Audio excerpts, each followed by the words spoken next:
ആറ്റുകാൽ ക്ഷേത്രത്തിൽ കൈക്കുഞ്ഞിന്റെ സ്വർണ്ണക്കുലസ് മോഷ്ടിച്ചയാളെ പോലീസ് പിടികൂടി. ഇന്ന് ഉച്ചയ്ക്ക് കൊല്ലത്ത് നിന്നാണ് സുരേഷ് എന്ന വ്യക്തിയെ പിടികൂടിയത്. പ്രതിയെ കോടതിയിൽ ഹാജരാക്കി റിമാൻഡ് ചെയ്തു.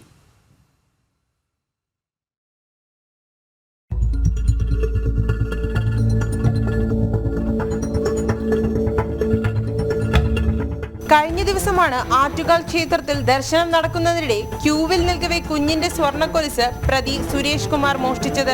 CCTV ക്യാമറയിൽ പ്രതി മോഷ്ടിക്കുന്ന ദൃശ്യം പതിഞ്ഞിരുന്നു. തുടർന്ന് പോലീസ് നടത്തിയ അന്വേഷണത്തിലാണ് പ്രതിയെ കൊല്ലത്ത് നിന്ന് പിടികൂടിയത്. പ്രതി മുൻപും സമാന രീതിയിൽ പലയിടങ്ങളിൽ നിന്ന് കവർച്ച നടത്തിയതായി പോലീസ് പറയുന്നു.